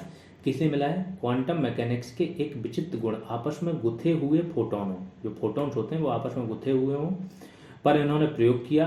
और बेल असमानता नामक एक नियम, इसका उल्लंघन को इन्होंने स्थापित किया। इन्होंने पहले एक नियम बना था, तो ये नियम का उल्लंघन नहीं होता था जो कॉन्सेप्ट था, लेकिन इन्होंने इसके नियम के उल्लंघन को स्थापित किया। तो इसको स्थापित करने तथा क्वांटम सूचना विज्ञान में क्रांति लाने हेतु इन तीनों लोगों को सेम चीज़ के लिए मिला है, Alain Aspect, John F Clauser, Anton Zeilinger. आगे आ जाते हैं चिकित्सा का नोबेल पुरस्कार स्वाते पावो, ये स्वीडन के ही हैं, ये भी एक ही व्यक्ति हैं, ठीक है। इनको क्या मिला है? निएंडरथल के जीनोम का मापन किया, जो निएंडरथल नामक आदि मानव होता है, और इन्होंने विलुप्त आदि मानवों के जीनोम तथा मानव विकास से संबंधित खोजें की हैं। क्योंकि नोबेल पुरस्कार एक दिन थोड़ी मिलता है, नोबेल पुरस्कार पूरे आपके जीवन भर के कार्यों के लिए मिलता है। म्यांमार देख लो, FATF की ब्लैक लिस्ट में चला गया, पाकिस्तान हट गया है ग्रे लिस्ट से। ब्लैक लिस्ट होती है बहुत, मतलब यहाँ पे समझो ऑब्जर्वेशन ऐसा होता है कि हर तरीके की बाहरी फंडिंग आपकी बैन हो जाती है ब्लैक लिस्ट में। ग्रे लिस्ट में पहले डालते हैं कि आपको देखा जाता है, वॉच डॉग की तरह देखा जाता है, आपको कुछ एक लिस्ट दी जाती है, उस लिस्ट पे आप क्या करते हो, वर्क करते हो, आप दूर करने की कोशिशें करते हो तो निकल जाते हो। ब्लैक लिस्ट बहुत खतरनाक है। इसकी स्थापना कब हुई थी FATF की? 1989 में, पेरिस के G7 में इनकी बैठक, पेरिस में G7 की जो बैठक हुई थी वहाँ पे इनकी स्थापना हुई थी। कुल कितने हैं? 39 सदस्य हैं। 2 क्षेत्रीय संगठन, यूरोपियन यूनियन और शायद GCC, इसके संगठन सदस्य हैं। अभी रूस को इन्होंने निकाल दिया 2023 में। पर्यवेक्षक, एकमात्र पर्यवेक्षक है इनका इंडोनेशिया। भारत 2010 से सदस्य बना हुआ है। रूस की सदस्यता जो मैंने बोला 2023 में निलंबित कर दी जब इन्होंने यूक्रेन पर हमला किया। अध्यक्ष इनके कौन है? T राजा कुमार। ये इंडियन मूल के हैं, ये ध्यान रखना। इंडियन मूल के व्यक्ति हर जगह बैठकर। वर्ल्ड बैंक के अध्यक्ष कौन है? अजय बंगा। नाम समझ गए होंगे, वर्ल्ड बैंक। अजय बंगा वर्ल्ड बैंक के अध्यक्ष बन गए, इंडियन। IMF की जो MD है, deputy MD, IMF deputy MD कौन है आपकी? गीता गोपीनाथ, इंडियन। इस प्रकार से इंडियन हर जगह छा चुके हैं, हर बड़ी पोस्ट पे इंडियन पहुंच चुके हैं। ठीक है। ब्लैक सूची में कौन कौन है? 3 देश हैं, ईरान, उत्तर कोरिया और एक ये म्यांमार। म्यांमार में क्या हुआ? तख्ता पलट हो गया। तख्ता पलट किसने कर दिया? सेना ने। आंग सान सू की एक यहाँ की वो थी। आंग सान सू की को नेल्सन जो मंडेला थे उनसे वो किया जाता था कंपेयर, क्योंकि ये भी कई सालों तक जेल में रही थी, फिर ये बाहर आई थी। तो म्यांमार में एक कानून है कि इतने % सीटें, कम से कम 25 से 30% सीटें तो किसकी? वहाँ की आर्मी की रिजर्व ही रहती है वहाँ की संसद में। फिर ये आई, इन्होंने बनाई सरकार, 2-4 साल किया भी, फिर सेना को लग रहा था उनके खिलाफ कुछ जा रहे हैं, उन्होंने फिर से इमरजेंसी लगा के पूरे म्यांमार पर कब्जा, अपने ही लोगों पे गोली बरसा रहे हैं। ये सब देख के दुनिया क्या बैन तो करेगी, वही चल रहा है। ठीक है। पाकिस्तान, निकारागुआ ग्रे सूची से बाहर हो गए हैं। DRC democratic Republic of Congo, अगर अफ्रीका में देखोगे तो उसके बीचों बीच एक बड़ा सा देश है DRC। मोजाम्बिक और तंजानिया, ये तीनों ग्रे लिस्ट में हैं, जिन्हें हाल ही में ऐड किया गया। ग्रे लिस्ट में बहुत सारे देश हैं। वैश्विक नवाचार सूचकांक देख लो, नवाचार इनोवेशन की बात हो रही, ये भी मैंने बोला कि ये भी आपका बहुत इंपॉर्टेंट है, नवाचार वाला और बौद्धिक संपदा वाला। तो वैश्विक बौद्धिक संपदा संगठन WIPO जो है वो इसको जारी करता है, 2007 से जारी कर रहा है, 15वां संस्करण है। और जो आपका बौद्धिक संपदा वाला सूचकांक है उसको कौन करता है? US chamber of commerce. 132 देश हैं। शीर्ष पे कौन है? स्विट्जरलैंड, फिर दूसरे पे USA, तीसरे पे स्वीडन। भारत की कितनी है? 40वीं रैंक है, 36.6 इसके क्या है? स्कोर है। ये भारत की अब तक की सर्वश्रेष्ठ रैंकिंग है। 2021 में भारत 46 में, तो 10 का इंप्रूवमेंट भारत ने यहाँ पे किया और 10 का इंप्रूवमेंट भारत ने कहाँ किया? हैप्पीनेस इंडेक्स में। वहाँ पे भी 136 थे, कहाँ आ गए? 126 पे हैप्पीनेस। ये थोड़ा सा मैं वही आपको सोच रहा हूँ कि आपकी एक माइंड में बन जाए और आप उसको कनेक्ट कर पाओ चीज़ों को। इससे आसान तरीके से कोई भी ये चीज़ें आपको यूट्यूब पे तो बताएगा नहीं, वहाँ पे आइडिया भी नहीं कोई बता पाएगा। ठीक है, वही बता रहे हैं। आप लोग अगर करना चाह रहे हो सच में GS में, तो टाइम बिल्कुल वेस्ट मत करो, आराम से बैच ज्वाइन करो, मेहनत करो। हो सकता है कि जो UPSC वाले UPSC की पढ़ के कोचिंग कर रहे हो ना, उनसे भी बेटर आप स्थिति में आ जाओ। कोई भरोसा नहीं है ना कब कहाँ क्या मिल जाए। बंदरोगा वालों से पूछो, उन्हें अभी तक भरोसा नहीं हो रहा है कि ऐसी चीज़ें हो कैसे गई।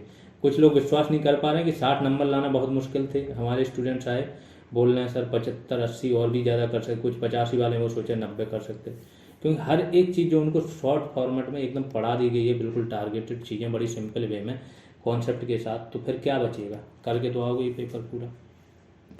भारत, केन्या, मालडोवा, इनको क्या है? इनोवेशन अचीवर का नाम दिया गया, क्योंकि इनोवेशन के उसमें इन्होंने अचीव किया है बहुत सारी चीज़ें। अब आ जाते हैं वैश्विक खाद्य सुरक्षा सूचकांक। खाद्य सुरक्षा सूचकांक में क्या है? खाद्य सुरक्षा होती क्या, पहले तो ये समझो। खाद्य सुरक्षा होती है कि एक तो खाद्य तक पहुंच हो और वो अफोर्डेबल हो, अफोर्ड भी कर पाओ, ये हो गई खाद्य सुरक्षा। और ज़्यादा जाओ तो उसको पचा भी पाओ, न्यूट्रिएंट्स भी हो उसमें। इकोनॉमिस्ट, इम्पैक्ट और कार्टेवा एग्री साइंस, 2012 से ये दोनों मिलकर कर रहे हैं इसका। शीर्ष पे कौन है खाद्य सुरक्षा में? फिनलैंड, आयरलैंड, फिर नॉर्वे। भारत कितना? 68वीं रैंक है इसकी, 58.9 भारत का क्या है? स्कोर है। वैश्विक लैंगिक अंतराल सूचकांक, ग्लोबल जेंडर गैप इंडेक्स, ये मैंने बताया ये किस लिए होता है, ये WEF वर्ल्ड इकोनॉमिक फोरम निकालता है। ये भी आपका जो इकोनॉमिक्स वाला वीडियो बहुत डिटेल में सारे आयाम बताए गए कैसे क्या निकलता है, अभी बता दे रहा हूँ। एक राजनीतिक सशक्तिकरण होता है, दूसरा होता है आपकी शिक्षा, तीसरा होता है इकोनॉमिक्स पार्टिसिपेशन, और चौथा होता है इनकी उत्तरजीविता, स्वास्थ्य तथा उत्तरजीविता। चार जो आयाम होते हैं उस पर निकलता है global gender gap index. India की रैंकिंग पहले एक टाइम पे 112 थी, फिर 140 हो गई थी, अभी फिर घट के 135 हो गई। अब लगा लो कब की बात हो रही है, 2022 की अगर बात हो रही है 135, तो ये पहले 140 थी 21 में और 112 थी 20 में, रैंकिंग बढ़ी। अब बीच में इंडिया की क्यों बढ़ गई थी, क्योंकि राजनीति में जो थी ना इंडिया की सांसद पहले 23% थी, फिर 9% थी बची पंचवर्षीय में, ऐसी मंत्री में। तो राजनीतिक सशक्तिकरण में इंडिया जो पहले आगे था बहुत, अब ये पीछे हो गया। अब आते हैं रिपोर्ट पर। 16वीं रिपोर्ट है, 146 देशों को शामिल किया गया। चार आयाम जो मैंने बताया वही है। शीर्ष पे आइसलैंड है, फिर फिनलैंड है, फिर नॉर्वे है, नीचे आपका अफगानिस्तान है। भारत 135, 2021 में भारत 140वें नंबर पर था। वैश्विक शांति सूचकांक जो मैंने बताया, ग्लोबल जेंडर गैप में भी आपका आइसलैंड रहता है और शांति में भी आइसलैंड नंबर 1 ही रहेगा, ठीक है। 2022 Institute for Economics and Peace इसको निकालता है। यूरोप सर्वाधिक शांतिमय जो क्या है महाद्वीप है। शीर्ष पे कौन है, आइसलैंड जैसा बताया, फिर न्यूजीलैंड, फिर आयरलैंड। भारत 135वीं रैंक है इसकी भारत की जेंडर गैप में, और भूटान 19वीं। अगर पिछली बार जो मैंने बताया 140वीं, नहीं शांति वाले में भारत की अगर चेक करना शायद 136 थी पहले, एक बार चेक कर लेना इसको। सुरक्षा परिषद के नए अस्थायी सदस्य 2 वर्ष के लिए बनाए गए। भारत था इस बार बाहर हुआ है, मतलब 2020 से 21 से 22 तक भारत था। 1 जनवरी शुरू हो जाता है और दिसंबर तक खत्म, तो पूरे 2 साल के लिए बनता है। इस बार नए सदस्य हुए, यहाँ से क्वेश्चन पूछता है यूपीएससी, मतलब ये यूपीपीसीएस मतलब बना देता है कि कौन से नए शामिल हुए कौन से नहीं, तो इसका पूछेगा या G7 का पूछेगा, कुछ ना कहीं से देश उठा लेगा। तो जापान, स्विट्जरलैंड, माल्टा, मोजाम्बिक और इक्वाडोर, ये नए 5 देश शामिल हुए। टोटल 10 अस्थायी होते हैं, इसमें ध्यान रखो 10 अस्थायी सदस्य होते हैं, 5 अस्थायी तो हैं ही जिनके पास वीटो पावर है। इस प्रकार से ये दो वर्ष के लिए बनते हैं। QS कॉकरेली साइमंड्स जो ब्रिटिश पत्रिका है, वो वर्ल्ड यूनिवर्सिटी रैंकिंग इसने निकाली। तो दुनिया में पहले नंबर पे MIT Massachusetts institute of technology, दूसरे पे कैम्ब्रिज। भारत का IISc बेंगलोर पहले पे है, 155वीं रैंक है। IIT बॉम्बे 172वीं और 174वीं IIT दिल्ली। पर्यावरण प्रदर्शन सूचकांक जिसकी बात कर रहे थे, आ गए दुश्मन हमारे, ये लोग मोदी सरकार के बहुत बड़े दुश्मन हैं। एल सेंटर, एल यूनिवर्सिटी है, किसी ने सुना होगा मूवी में, एल यूनिवर्सिटी में पढ़ता हूँ, ठीक है। तो एल सेंटर प्लस अर्थ इंस्टीट्यूट, ये 2 अलग अलग हैं, इन्होंने निकाली मिलकर। शीर्ष पे कौन है, डेनमार्क, फिर UK, फिर फिनलैंड। अंतिम भारत रखा है इन्होंने। सबसे खराब चीज़ है, भारत इतना ज़्यादा रिन्यूएबल एनर्जी में काम कर रहा है, इतने अपने महत्वाकांक्षी टारगेट रखे, 500 गीगावाट ये करेंगे, 3 बिलियन टन हम कार्बन सिंक बनाएंगे सब, लेकिन इन बेवकूफ़ों ने सब कुछ भुला दिया और सीधा भारत को आखिरी नंबर दे दिया। ये सबसे खराब चीज़। 2020 में भारत 168वें नंबर पर था। इसलिए थोड़ा सा भारत का ये भी होता है। अभी एक नई रिपोर्ट आई है आपकी, वो पत्रकारिता वाली, रिपोर्टर्स विदाउट बॉर्डर निकालता है वो, तो उसमें भी भारत की रैंक अच्छी खासी गिरा दी उन्होंने। यात्रा एवं पर्यटन विकास सूचकांक वर्ल्ड इकोनॉमिक फोरम द्वारा इस निकलता है, 117 देश शामिल है। ये पूछा गया था यूपीपीसी, इसमें शायद पिछले साल, तो ये इसलिए दे दिया। इसमें शीर्ष पे कौन है, जापान, USA, फिर स्पेन। भारत 54 नंबर पे और 46 2019 में था, कोरोना के कारण फिर ये निकला नहीं बीच में एक साल। IMD institute for management and development विश्व प्रतिस्पर्धात्मकता सूचकांक निकालता है। स्विट्जरलैंड का इसका केंद्र है IMD का, उसके द्वारा ये निकलता है। डेनमार्क पहले पे, स्विट्जरलैंड दूसरे पे, सिंगापुर तीसरे पे। भारत 37वें नंबर पे है। भारत ने यहाँ पे भी इम्प्रूवमेंट अच्छा किया है, 66.01 इसका स्कोर है। 2021 में 43वें नंबर पे था। वैश्विक अल्पसंख्यक रिपोर्ट, ये बहुत ही, ये वैसे इंपॉर्टेंट नहीं थी उतनी ज़्यादा, इसलिए नहीं थी, लेकिन इसको निकाला किसने, वहाँ देखो, सेंटर फॉर पॉलिसी एनालिसिस, एक नया सेंटर बना है पटना में, इन्होंने निकालना शुरू किया और सीधा भारत को इन्होंने पहले नंबर पर रख दिया कि दुनिया में मुस्लिम जो सबसे अच्छी तरीके से रह रहे हैं वो इंडिया में, कहीं पे भी इतना समावेशी माहौल नहीं है। तो जैसे दुनिया भर के यूरोपियन देश निकालते हैं, वैसे इन्होंने अपने लोगों को दे दिया, मुझे सही लगा, मैंने कहा हो सकता है पूछ दे, ठीक है। तो भारत अल्पसंख्यकों हेतु सबसे बढ़िया देश बताया, पूरा 100 में 100 स्कोर दे दिया। दूसरे नंबर पर दक्षिण कोरिया 98.39। वर्ल्ड, ये हो गया, बस इतना ही था इस रिपोर्ट में। अगला है वर्ल्ड गिविंग इंडेक्स, दानदाताओं वाला ये इंडेक्स है, वर्ल्ड गिविंग इंडेक्स। इसमें थोड़ा चौंकोगे, इंडोनेशिया पहले पे है, पिछले साल भी पहले पे था। दूसरे पे केन्या है जो दानदाताओं में, फिर तीसरे पे यूएसए पहुंच गया, जबकि यूएसए दुनिया भर के देशों को कितना दान देता है। पाकिस्तान को भी $450 मिलियन की मदद की थी। दुनिया भर में 60 से 70 अरब डॉलर तो ये दान के लिए रखता है अपने बजट में, फिर भी ये आगे नहीं है। इंडोनेशिया फिर केन्या है, हो सकता है केन्या का बजट ना हो सकता है अरब डॉलर का, और भारत है इसमें 57 नंबर पर। बट ये देखा जाता है कि जितने उनके पास पैसा है उसमें कितना बड़ा दिल है इन लोगों का। सतत विकास रिपोर्ट, Sustainable Development Solution Network, United Nations का एक Sustainable Development Solution Network, SDSN होता है, वो निकालता है आपका सतत विकास रिपोर्ट। इसका 7वां संस्करण था। शीर्ष पे कौन कौन है? फिनलैंड, डेनमार्क और स्वीडन। अंतिम पे कौन है? सूडान। भारत कितना? 121वें नंबर पे है, इसका स्कोर क्या है? 60.32। 2021 में कितना था भारत का? 120, और 2020 में कितना था? 117। तो यहाँ पे भारत की रैंक लगातार बढ़ रही है। दैट मीन्स भारत का जो SDG इंडेक्स है उसमें भारत की स्थिति गिरती जा रही है, ऐसा ये लोग बोल रहे हैं। अंतर्राष्ट्रीय सम्मेलन देख लेते हैं कुछ, भारत ने कराया ये पहला वाला। तो voice of global south summit, global south किसे बोलते हैं? विकासशील देशों को। ग्लोबल साउथ की बात होती है यूरोपियन पश्चिमी देश, और इसके बाद जो बाकी के बचे हुए देश हैं वो ग्लोबल साउथ है। तो नॉर्थ साउथ कॉरिडोर की जैसे बात हो रही, तो वो क्या रसिया से शुरू होता है और साउथ तक जाता है, तो यहाँ इंडिया था। भारत द्वारा इसका आयोजन किया गया दिल्ली में। विषय क्या था? आवाज की एकता, उद्देश्य की एकता। 125 देशों ने भागीदारी की। तो ये पूछा जा सकता है किसने आयोजन किया, कहाँ? संयुक्त राष्ट्र जैव विविधता सम्मेलन, ये बंद दरों में ये सारे सम्मेलन डिटेल में पढ़ाए थे, फिर से पढ़ लो। इसका COP15 हुआ, CBD कन्वेंशन ऑन बायोडाइवर्सिटी की बात हो रही है। 1992 के उसमें ये सारे प्रावधान आए थे, 93 में ये लागू हुआ था, और भारत 94 में सदस्य बना था। इसका दूसरा चरण मॉन्ट्रियल कनाडा में हुआ। पहला चरण कहाँ हुआ था? चीन की मेजबानी में वर्चुअली हुआ था। ग्लोबल बायोडाइवर्सिटी फ्रेमवर्क GBF बनाया गया, एक इसको अपनाया गया। 4 उद्देश्य हैं इसके तहत, और 23 लक्ष्य हैं GBF के तहत। CBD 1993 में लागू हुआ, भारत 1994 से इसका एक पार्टी बना। जो कॉन्फ्रेंस, COP क्या होता है? कॉन्फ्रेंस ऑफ पार्टीज, पार्टीज मतलब पक्षकार। तो इनका एक सम्मेलन होता है, उसी को COP बोला जाता है। G20 शिखर सम्मेलन नवंबर 2022 में 17वां सम्मेलन कहाँ हुआ? बाली, इंडोनेशिया में हुआ। G20 का इस बार इंडिया अध्यक्षता कर रहा है, तो 18वां भारत में होगा। इसकी थीम क्या थी जो बाली इंडोनेशिया में हुआ? क्योंकि अभी भारत वाला सितंबर में होना है, जब तक पेपर आपका हो जाएगा तो यही वाला पूछा जा सकता है, भारत का भी थोड़ा बहुत पूछा जाए। थीम थी recover together, recover stronger. Bharat के G20 शेरपा यहाँ पे कौन थे? अमिताभ कांत। अमिताभ कांत पहले नीति आयोग के CEO भी रहे इसके पहले। इस बार नीति आयोग के CEO कौन है? शायद परमेश्वरन अय्यर, एक बार चेक कर लेना कौन है। मैंग्रोव अलायंस फॉर क्लाइमेट में भारत शामिल हो गया। ये बनाई गई थी, कब बनाई गई थी? COP27 में इसको लॉन्च किया गया था। इंडोनेशिया और UAE इन दोनों की मिली जुली पहल है, क्योंकि मैंग्रोव क्या होते हैं सबको पता है, बंदरों वालों को।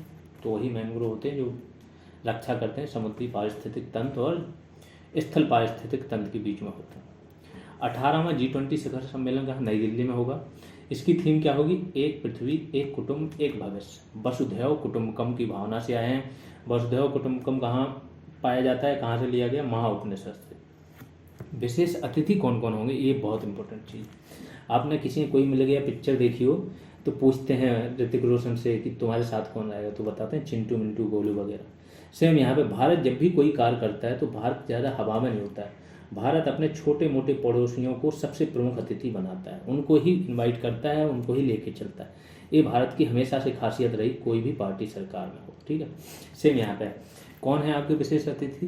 बांग्लादेश, मिस Mauritius, Netherlands, Nigeria, Oman, Singapore, Spain, UAE से, क्योंकि भारत का मुक्त व्यापार फ्री ट्रेड एग्रीमेंट हुआ है और UAE से बहुत सही चीज़ें चल रही हैं भारत की, तो UAE को भारत हर जगह शामिल करता है। G20 ट्रोइका, ट्रोइका क्या होता है कि जिसमें पहले हो चुका हो सम्मेलन वो, जिसमें हो रहा हो वो, और प्लस जिसमें अगले होगा वो होता है ट्रोइका। ये तीनों मिलकर बनाते हैं। ठीक है, तो पहले कहाँ हो चुका है? इंडोनेशिया में, बाली में। भारत में होगा इस बार, अगला होगा ब्राज़ील में। तीनों विकासशील हैं आपके। सबसे बड़ी चीज़, पहली बार ऐसा हुआ है कि G20 जो ट्रोइका है उसके तीनों देश आपके क्या हैं? विकासशील है। तो ये थोड़ा फैक्ट था बताने लायक। G20 की स्थापना कब हुई? 1990 में। जीडीपी का, दुनिया भर की जीडीपी का 85% इन देशों में है। व्यापार का 75% ये दो कंट्रोल करते हैं। संयुक्त राष्ट्र जलवायु परिवर्तन सम्मेलन COP27 की बात हो रही है, 2022। ये बहुत डिटेल में पढ़ चुके हैं बंद दरोगा वालों। COP27 शर्म अल शेख मिस्र में हुआ है। COP26 ग्लासगो में हुआ था, स्कॉटलैंड ब्रिटेन का भाग है। एक थोड़ा सा फैक्ट बताते हैं। आयरलैंड जो है उसके राष्ट्रपति कौन है? राष्ट्रपति या पीएम जो हेड ऑफ गवर्नमेंट होते हैं वो इंडियन मूल के हैं। स्कॉटलैंड में पाकिस्तान मूल के हैं और ब्रिटेन में इंडियन मूल के हैं। और ये तीनों किसके? ग्रेट ब्रिटेन के पार्ट हैं। आयरलैंड, स्कॉटलैंड और ग्रेट ब्रिटेन तो है। स्कॉटलैंड में अभी भावनाएं चल रही कि ब्रिटेन से वो अलग होगा। तो ये बात चल रही थी कि ऋषि सुनक इंडियन, स्कॉटलैंड में जो पाकिस्तानी मूल का है, तो फिर से एक बंटवारा होगा इंडियन पार्ट। जिन्होंने हमको तोड़ा हम जाके अब वहाँ तोड़ा। चलिए, भारत ने इसमें क्या किया? COP27 में एक लाइफ नामक पहल जो थी, इसके लिए एक अपना खुद का पवेलियन बनाया। लाइफ पहल तो मोदी जी ने कहाँ से शुरू की थी? स्टैच्यू ऑफ यूनिटी से। यहाँ पे कौन आए थे आपके? जो यूएन के महासचिव हैं, एंटोनियो गुटेरस, ये आए थे। इन्हीं के साथ मोदी जी ने यहाँ पे जो केवड़िया में स्टैच्यू ऑफ यूनिटी, वहाँ से इन्होंने लाइफ पहल शुरू की थी। इसका फुल फॉर्म होता है life style for environment. Life की अवधि कब से कब तक है? 2022 से 2028 तक। क्षति एवं नुकसान हेतु एक कोष बनाया गया। $3.1 बिलियन की योजना एक नई लॉन्च की गई। ये योजना किस लिए है कि पूर्व चेतावनी प्रणालियाँ इतनी स्थापित की जाएंगी, जैसे बाढ़ वाली है, चक्रवात वाली है, तूफान वाली है, भूकंप वाली है, सुनामी वाली।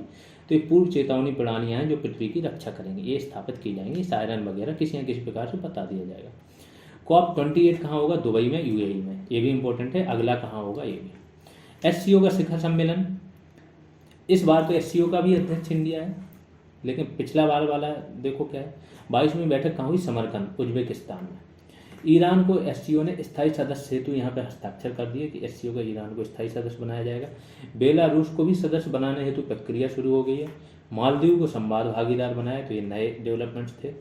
वाराणसी को SCO की, ये वाला इंपॉर्टेंट हो सकता है, यूपी से भी रिलेटेड है चीज़ें। तो वाराणसी को SCO की पर्यटन राजधानी 2022-23 के लिए घोषित किया गया। पहला बार ये पहल शुरू की गई, पहली बार वाराणसी को बनाया गया।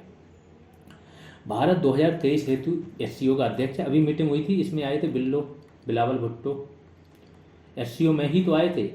तब तक सही चल रहा था जब तक SCO प्लेटफॉर्म पे बातें कर रहे थे। फिर भाई साहब गए और इन्होंने राजदीप सरदेसाई को क्या दे दिया? इंटरव्यू दे दिया। यहाँ पे बड़ी लंबी चौड़ी बातें कर दी कि इंडिया से बातें तब तक नहीं हो सकती हैं, तब तक संबंध नहीं सुधर सकते हैं जब तक इंडिया कश्मीर में धारा आपकी जो है 370 वापस ना लगाए, ये वो।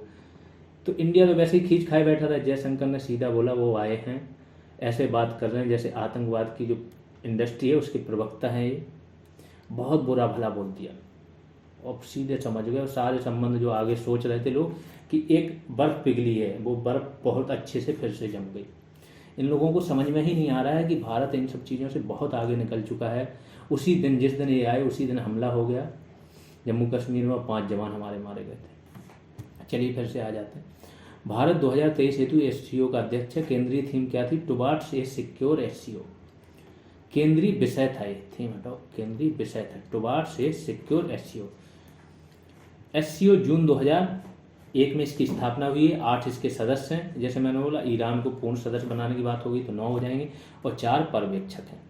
पहला I2U2 शिखर सम्मेलन वर्चुअली हुआ है। I2U2 क्या है? इंडिया, इजराइल, I से 2 देश हो गए, USA और UAE। ये एक नया ब्लॉक बना है, बड़ा ही ज़बरदस्त है। काम इन्होंने शुरू कर दिया, इन्होंने ज़मीन पर काम शुरू कर दिया, बातें नहीं हो रही यहाँ। तो 2 प्रमुख घोषणाएं हुई हैं। भारत में एकीकृत खाद्य पार्कों की स्थापना और UAE खाद्य पार्कों की स्थापना करना शुरू कर दिया है। J&K में भी उसने इन्वेस्ट किया है इसके लिए। दूसरा, हाइब्रिड नवीकरणीय ऊर्जा परियोजना, इन 2 पे काम हो रहा है। 48वां G7 शिखर सम्मेलन कहाँ हुआ?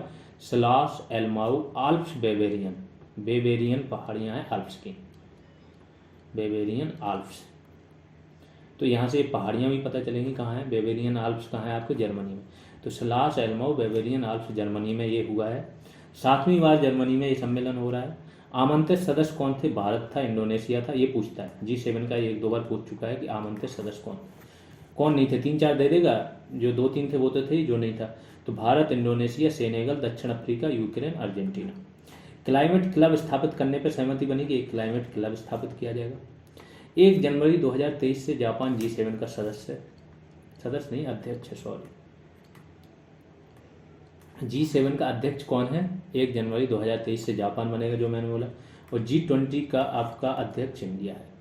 49th G7 शिखर सम्मेलन कहाँ पे होगा? हिरोशिमा, जापान में होगा, उसी शहर में होगा जहाँ पे अमेरिका ने बम गिराया था।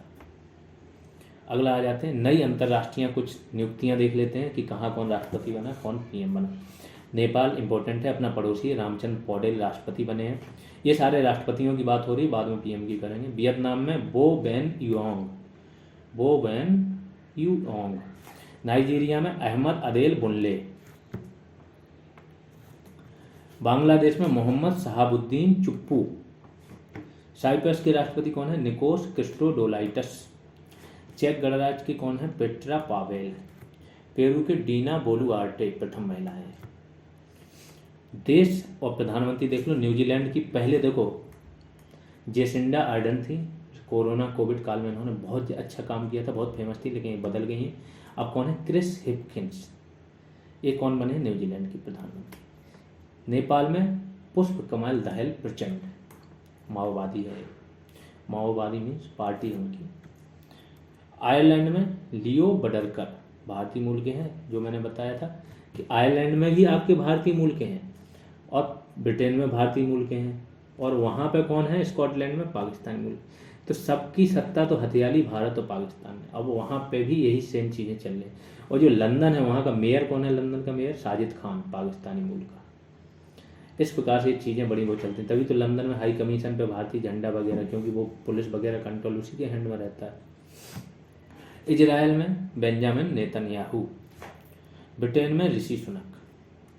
इन लोगों नेतन्याहू फिर से बने, पहले यार लिपिड वगैरह थे, लिकुड पार्टी के हैं बेंजामिन नेतन्याहू। अंतर्राष्ट्रीय आपदाएं देख लो। माउंट मेरापी कहाँ है? इंडोनेशिया में। यहाँ पे ज्वालामुखी विस्फोट हुआ। सर्वाधिक ज्वालामुखी अगर देखो तो इंडोनेशिया में ही है, और सबसे प्रबल ज्वालामुखी विस्फोट भी यहीं पे होते हैं। 11 मार्च 2023 को चक्रवात फ्रेडी आया। कहाँ? मडागास्कर के तट पे। अफ्रीका जो है आपका महाद्वीप ऐसे ले लो तो मडागास्कर इधर है, ठीक है, यहाँ के तट पे टकराया। ये सबसे अब तक का दुनिया का सबसे लंबी दूरी तय करने वाला ये चक्रवात है, क्योंकि ये बना कहाँ था? ऑस्ट्रेलियन तट पे, ऑस्ट्रेलिया के तट पे बना। इसने पूरी यात्रा की यहाँ से यहाँ तक की, ठीक है, फिर टकराया। 8000 किलोमीटर ये चला। तो सबसे ज़्यादा संचित ऊर्जा, क्योंकि जो चक्रवात होता है वो समुद्र की सतह पे, जो उष्णकटिबंधीय चक्रवात होता है वो समुद्र की सतह पे बनता है। 27 डिग्री सेल्सियस मिनिमम टेम्परेचर हो, और इससे जो बनता है हवा का एक निम्न दाब का केंद्र बनता है। हवा ऊपर उठती जाती है गोल उसमें। ये बीच वाली आई होती है, ये बिल्कुल शांत रहती है, अगल बगल इसके बहुत तीव्र गति से। तो होता क्या है कि अंदर आपका निम्न दाब है और बाहर आपका क्या है? उच्च दाब रहता है। तो हवाएं आपकी कैसी गोल गोल घूमने लगती हैं बहुत पूरी तरह से।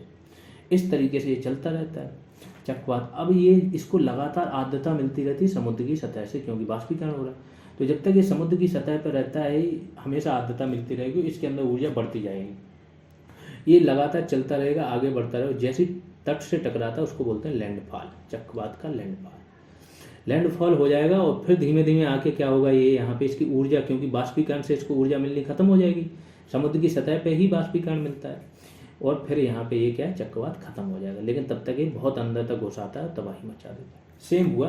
तो ये क्या बोल रहा है कि सर्वाधिक दिन 34 दिन तक ये चक्रवात बना रहा। सर्वाधिक संचित चक्रवात ऊर्जा इसी में थी। ऑस्ट्रेलिया ने इसको नाम दिया था, नाम था फ्रेडी। तो यही बोला जाता है चक्रवात को नाम कौन देता है। जैसे एशिया वगैरह में चक्रवात आए तो 13 देश हैं टोटल, सब ने 13 नाम सुझा दिए, इंडिया भी उसमें शामिल। तो सबका अल्टरनेट तरीके से नाम एक डिसाइड होता है और वो ले लिया जाता है। चक्रवात ग्रेवियल आया न्यूजीलैंड में, लैंडफॉल हुआ इसका। लैंडफॉल मैंने बता दिया, जैसे ही ज़मीन पे आता है तो ऊर्जा मिलनी बंद हो, फिर चक्रवात धीमे धीमे खत्म। तुर्की जो है, तुर्की और सीरिया में भूकंप आया, सबको पता होगा, 7.8 तीव्रता का। भारत ने ऑपरेशन दोस्त चलाया था, अपने 5-7 विमान भारत ने भेजे थे, पूरा NDRF की टीमें भेजी थी, उन्होंने बचाया भी बहुत लोगों को। तो भारत द्वारा ऑपरेशन दोस्त चलाया गया था। दोस्त एक ऐसा वर्ड है जो तुर्की भाषा में, इंडियन भाषा में सेम ही है।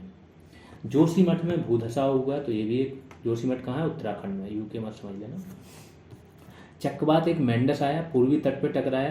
पूर्वी तट पे कहाँ? मामल्लपुरम, तमिलनाडु। ये मामल्लपुरम वही है जहाँ मोदी जी ने शी जिनपिंग इनका क्या किया था?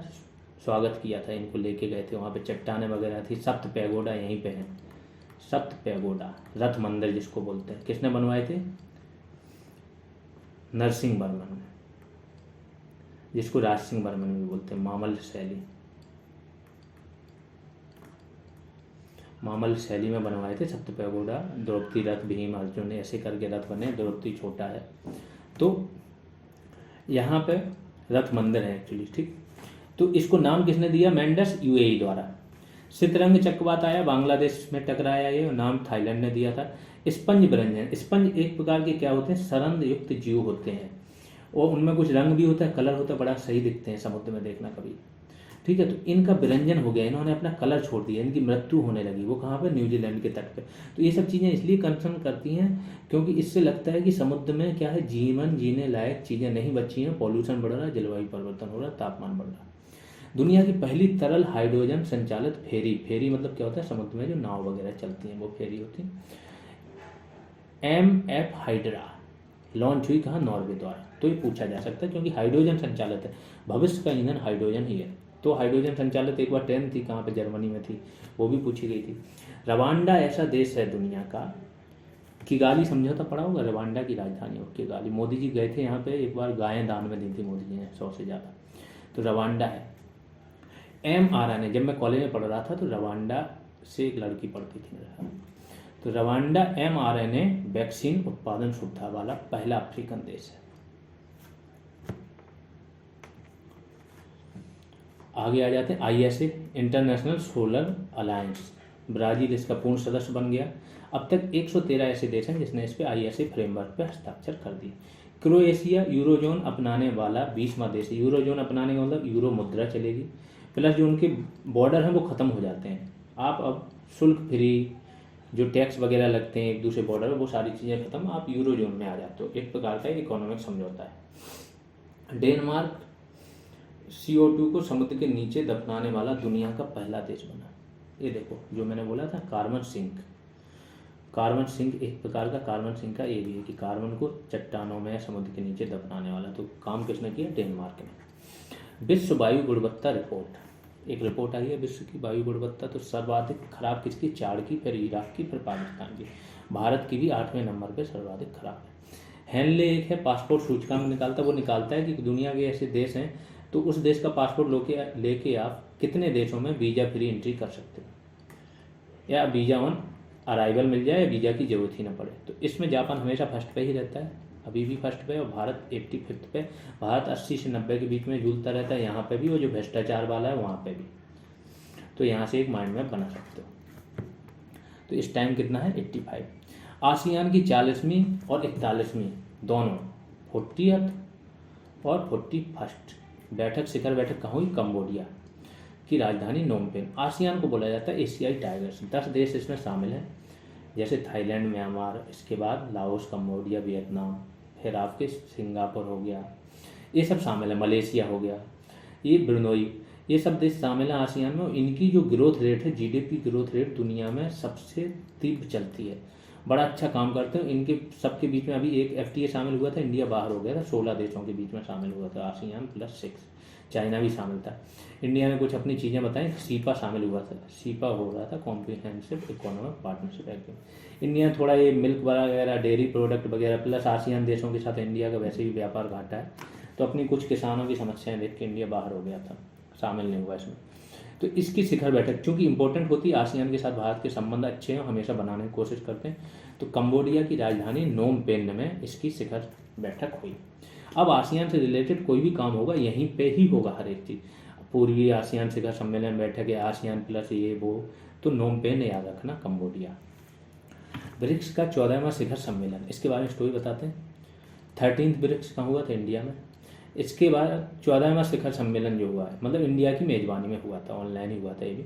14वां शिखर सम्मेलन ये वैसे तो होने वाला था क्योंकि अब तक कोविड काल ख़त्म हो गया था, तो वर्चुअल नहीं होना था, जाना था, लेकिन इंडिया के चाइना से संबंध खराब चल रहे थे और मोदी जी को ये लोग मनाते रहे कि आइए आइए, वो नहीं गए।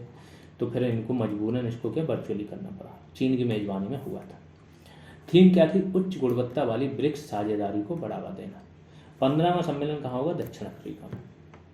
दोनों याद रखना, अगला कहाँ होगा, पिछला कहाँ हुआ था। और यहाँ पे आपके करंट अफेयर्स में अंतर्राष्ट्रीय परिदृश्य खत्म हो गया। अंतर्राष्ट्रीय परिदृश्य। अब अगला जो आएगा आपका, वो आएगा आर्थिक। पूरी आर्थिक घटनाक्रम, सारी आर्थिक योजनाएं, बजट, इकोनॉमिक सर्वे, सब कुछ आ जाएगा उसमें, अर्थव्यवस्था से रिलेटेड देश का और दुनिया का।